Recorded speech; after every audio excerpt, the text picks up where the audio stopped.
Online classes में आप सभी का स्वागत है। आज हम 12वीं कक्षा से आत्मा परिचय कविता का द्वितीय भाग लेकर आपके सामने उपस्थित हैं, जिसकी सप्रसंग व्याख्या करने जा रहे हैं। तो बच्चों, प्रथम भाग के बाद द्वितीय भाग आपको लिखना है और याद करना है, समझना है। देखिए, हमने पहले कुछ पद्यांश जो है पढ़ लिए हैं। अब आगे चलते हैं। हम आते हैं। कवि कहता है, सांसारिक व्यवहार और मनोदशा की तुलना करते हुए प्रेम और मस्ती का संदेश कवि हरिवंश राय बच्चन जी इस कविता में देते हैं। आप प्रसंग में डाल देंगे, लिखेंगे। मैं यौवन का उन्माद लिए फिरता हूँ, उन्मादों में अवसाद लिए फिरता हूँ। जो मुझको बाहर हंसा रुलाती भीतर, मैं हाय किसी की याद लिए फिरता हूँ। क्या कहता है कवि कि मैं संसार में यौवन का, युवावस्था का उन्माद, पागलपन, मस्ती, मैं इस युवावस्था का, इस संसार में युवावस्था की मस्ती में डूबा रहता हूँ, मस्ती में मस्त रहता हूँ। उन्मादों में अवसाद, और मेरी इस मस्ती में ये जो पागलपन है, यौनावस्था का जो जोश है, इसमें अवसाद, इसमें दुख और पीड़ा, निराशा को भी लिए हुए हूँ। अर्थात कवि अपनी मस्ती में दुख और पीड़ा के साथ जीवन व्यतीत करता है। जो मुझको बाहर हंसा, कवि अपने हृदय में किसी की याद करता हुआ कहता है कि कोई है जो मुझको बाहर से हंसाता है, हंसाती है, और रुलाती भीतर, और अंदर से रुलाती है। अर्थात कवि अपनी प्रेमिका को याद करता हुआ कहता है कि उसकी यादें जो हैं ऐसी हैं जो बाहर से मैं हंसता हुआ दिखाई देता हूँ, जो मुझे बाहर से हंसाती हैं परंतु भीतर से मुझे रुलाती हैं, दुख देती हैं। मैं हाय किसी की याद लिए फिरता हूँ। कवि कहता है कि वह किसी की याद लिए इस जीवन को यापन कर रहा है। वह दुख में हृदय से, अंदर से रोता है, परेशान है, और उन यादों के साथ जीवन यापन कर रहा है। ऐसे आप लिखेंगे। आगे चलते हैं अगले पद्यांश की ओर। कर यतन मिटे सब सत्य किसी ने जाना, नादान वही है हाय जहाँ पर है दाना। फिर मूड न क्या जग जो इस पर भी सीखे, मैं सीख रहा हूँ सीखा ज्ञान भुलाना। कवि क्या कहता है, देखिए। कर यतन मिटे सब, कर यतन मिटे सब। संसार के लोग जो हैं बहुत प्रयास कर चुके हैं, सत्य किसी ने जाना। क्या सत्य को किसी ने जाना है? यानी सत्य को किसी ने नहीं जाना है, जान नहीं पाए हैं, सत्य से दूर रहे लोग। नादान वही हैं, ये लोग जो हैं, ये संसार जो है नादान है, और वहीं पर है जहाँ पर है दाना, जहाँ पर इनके स्वार्थ, जहाँ पर इनकी इच्छाएं पूर्ति होती हैं, स्वार्थ पूरे होते हैं, ये लोग वहीं पर डटे हुए हैं, रुके हुए हैं। अर्थात संसार के लोग अपने स्वार्थ सिद्धि को ही सर्वोपरि मानते हैं। फिर मूड न क्या जग, आगे कवि कहता है कि फिर ये संसार जो है क्यों ना मूर्ख तो नहीं है, क्या मूर्ख नहीं है? अर्थात संसार निश्चित रूप से मूर्ख है। जो इस पर भी सीखे, इतने होने पर भी, यहाँ जीवन में इतने उतार चढ़ाव, सुख दुख होने पर भी सीख नहीं पाता है, तो क्या ये संसार मूर्ख नहीं है? मूर्ख नहीं है। मैं सीख रहा हूँ सीखा ज्ञान भुलाना। अंत में कवि कहता है कि मैं ये जो ज्ञान संसार ने मुझे दिया है, भेदभाव, छुआछूत, अमीरी गरीबी, ईर्ष्या द्वेष आदि जो ज्ञान है, उस सीखे ज्ञान को मैं भुलाना सीख रहा हूँ। अर्थात उसे सीखे हुए ज्ञान को भुलाना चाहता हूँ। आगे देखिए। आगे देखिए, मैं और जग और जग और कहाँ का नाता, मैं बना बना कितने जग रोज मिटाता, जग जिस पृथ्वी पर जोड़ा करता वैभव, मैं प्रति पग उस पृथ्वी को ठुकराता। कवि पद्यांश में क्या कहता है कि मैं और संसार का जो है नाता नहीं है, अर्थात संसार और मैं, मेरे आंतरिक जो भाव हैं एक दूसरे से बिल्कुल भिन्न हैं। संसार के जो संबंध हैं वो मेरे से अलग हैं। मैं बना बना कितने जग रोज मिटाता। कवि कहता है ऐसे अपनी प्रेम और मस्ती के बल पर मैं संसार जैसे सैकड़ों जग जो हैं रोज बनाकर मिटा देता हूँ। इस संसार के लोगों को जो है मेरे मस्ती, प्रेम और मस्ती से मेरा कोई नाता नहीं है। जग जिस पृथ्वी पर जोड़ा कृता वैभव, ये संसार के लोग इस पृथ्वी पर तरह तरह के सुख साधनों को जोड़ते हैं, वैभव अपने प्रतिष्ठा सम्मान को बटोरते रहते हैं। मैं प्रतिपग, मैं ऐसी पृथ्वी को ठुकराता। प्रतिपग यानी हर क्षण, हर पद, अपने हर कदम पर ऐसी पृथ्वी को ठुकराना चाहता हूँ, ठोकर मारता हूँ जहाँ लोग अपने स्वार्थ सिद्धि पे लगे रहते हैं।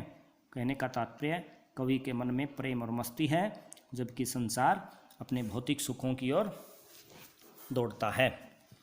आगे लिखेंगे, आगे चलेंगे। देखिए, मैं निज रोदन में राग लिए फिरता हूँ, शीतल वाणी में आग लिए फिरता हूँ जिस पर भूपों के प्रासाद निछावर, मैं वह खंडर का भाग लिए फिरता हूँ।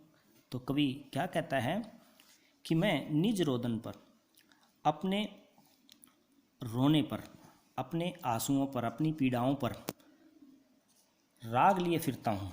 मैं अपनी पीड़ाओं पर, अपने आंसुओं पर भी प्रेम का राग, प्रेम के गीत जो हैं लिए हुए हूँ, प्रेम के गीत लिए हुए हूँ। शीतल वाणी में आग लिए फिरता हूँ।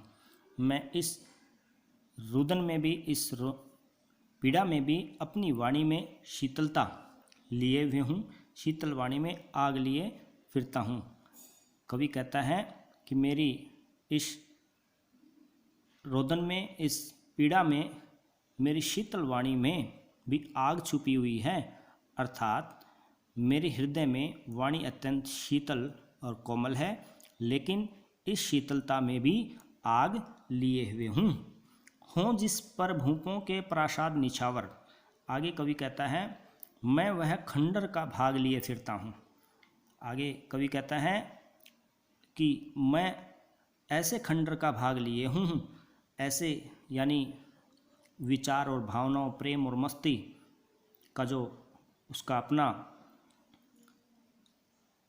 निजी जीवन है, उस पर, उस खंडर पर, उस अपने जीवन पर भूपों के प्रासाद निछावर, अनेक राजाओं के, प्रतापी राजाओं के महल भी निछावर करने को तैयार हूँ। प्रासाद होते हैं महल, यानी मैं जो अपने, मेरे पास जो भावनाओं, प्रेम और मस्ती के जो खंडर हैं, अंश मात्र हैं, उन पर मैं राजाओं के बड़े बड़े महलों को निछावर करने के लिए तैयार हूँ। अर्थात कवि उनको कोई महत्व नहीं देता। आगे देखिए, मैं रोया इसको तुम कहते हो गाना, मैं फूट पड़ा तुम कहते छंद बनाना, क्यों कवि कहकर संसार मुझे अपनाए, मैं दुनिया का हूँ एक नया दीवाना। क्या कहता है कवि कि ये जो संसार है, संसार को संबोधित करते हुए कहता है मैं रोया, जब मैं रोता हूँ, मैं अपनी पीड़ा का व्याख्यान करता हूँ, अपने दुख को व्यक्त करता हूँ, इसको तुम कहते हो गाना। इसको संसार जो है एक गीत समझता है, गीत समझ रहा है। मैं फूट पड़ा, मेरी वाणी में, मेरी जो लेखन शैली में मेरा जो रोदन है, मेरा जो पीड़ा है, दुख है, वो फूट पड़ता है और तुम कहते हो, यानी संसार फिर उसको कहता है छंद बनाना, उसको संसार छंद मान बैठता है, अर्थात संसार के लोग उसे कविता समझ लेते हैं जब मैं अपना दुख व्यक्त करता हूँ। क्यों कवि कहकर संसार मुझे अपनाए। कवि आगे कहता है कि यह संसार उसके लिए बहुत ही अजीब है, क्योंकि वह उसे कवि कहकर अपनाए हुए है, उसको एक बड़ा कवि मानता है। मैं दुनिया का हूँ एक नया दीवाना। कवि कहता है कि मैं तो इस संसार में, इस दुनिया में एक नया दीवाना हूँ जो प्रेम और मस्ती में डूबा हुआ है, अर्थात वह किसी की कोई परवाह नहीं करता। ऐसे आप लिखेंगे। आगे चलते हैं। अंतिम पद्यांश में देखिए, मैं दीवानों का वेश लिए फिरता हूँ, मैं मादकता निशेष लिए फिरता हूँ, जिसको सुनकर जग झूम झुके लहराए, मैं मस्ती का संदेश लिए फिरता हूँ। आगे कवि क्या कहता है कि मैं इस संसार में पागल प्रेमी की तरह वेश बनाए हुए हूँ, वेश धारण किए हुए हूँ, यानी जीवन यापन कर रहा हूँ। दीवाना, दीवाना यहाँ पागल प्रेमी के लिए प्रयोग किया गया है। तो संसार में पागल प्रेमी व्यक्ति की तरह अपना वेश, अपनी वेशभूषा धारण किए हुए हूँ। मैं मादकता निशेष लिए फिरता हूँ और मेरे मन में पूर्ण रूप से प्रेम का नशा है, उसमें कुछ भी शेष नहीं है। निशेष यानी कुछ भी शेष न होना। मेरे मादकता नशा होता है, यौवन का नशा, मस्ती का नशा, यहाँ पे कवि बात कर रहा है। कवि कहता है कि मेरे मन में जो प्रेम और मस्ती का जो नशा है उसमें कुछ भी शेष नहीं है। मेरे पास मस्ती का जो विचार है, मस्ती का जो माहौल है, वह अपने आप में ही एक बहुत बड़ी बात है, जिसको सुनकर जग झूम झुके लहराए। ऐसे में ये संसार जो है, जिसको सुनकर झूमता है, लहराता है, अर्थात मस्ती से झूम उठेगा, संसार खुशी से झूम उठेगा। मैं मस्ती का संदेश लिए फिरता हूँ, मैं एक ऐसी मस्ती का संदेश अपने हृदय में लिए हुए हूँ जिसको सुनकर संसार भी प्रेम और मस्ती में डूब जाएगा। तो यहाँ पर देखिए कवि ने अपने प्रेम और मस्ती के विचारों को व्यक्त किया है, अभिव्यक्त किया है। तो आप इसकी सप्रसंग व्याख्या करेंगे। जो हमने पढ़ा प्रसंग आप इस तरह से बना सकते हैं। प्रस्तुत पद्यांश हमारी हिंदी की पाठ्य पुस्तक आरोह भाग 2 में संकलित कवि हरिवंश राय बच्चन द्वारा रचित आत्मपरिचय शीर्षक कविता से अवतरित है। इस कविता में कवि ने सांसारिक व्यवहार और अपने मनोभावों की तुलना जो है प्रेम और मस्ती के संदेश से की है। तो ये आप इन पंक्तियों में लिख सकते हैं, किसी भी प्रसंग में ऐसा लिख सकते हैं। उसके बाद व्याख्या करेंगे। उसके बाद आप काव्य सौंदर्य और शिल्प सौंदर्य लिखेंगे। सबसे पहले आपको मैं बता दूं, कुछ आपने भाषा के बारे में लिखना है, किस प्रकार की भाषा कवि ने यहाँ पर व्यक्त की है। पद्यांश में सरल, सहज, भावानुकूल भाषा का प्रयोग देखने को मिलता है। पद्यांश में आत्मप्रक शैली का प्रयोग किया गया है, तुकांत मुक्त छंद का प्रयोग देखने को मिलता है। पद्यांश में माधुर्य और प्रसाद गुणों का समावेश है। अभिधा शब्द शक्ति, लक्षणा शब्द शक्ति देखने को मिलती है। पद्यांश में तत्सम, तद्भव व देशज शब्दों का प्रयोग सुंदर और सार्थक ढंग से किया गया है। ऐसे आप काव्य सौंदर्य, शिल्प सौंदर्य बना सकते हैं, लिख सकते हैं। प्रत्येक पद्यांश का अपना अलग काव्य सौंदर्य होगा। ध्यान से लिखें। अलंकार को आपने ढूंढना है और अच्छे से लिखना है। आज के लिए इतना ही, धन्यवाद। इसके बाद हम प्रश्न उत्तरों को पढ़ेंगे अगली वीडियो में। तब तक आप इतना लिखें और याद करें।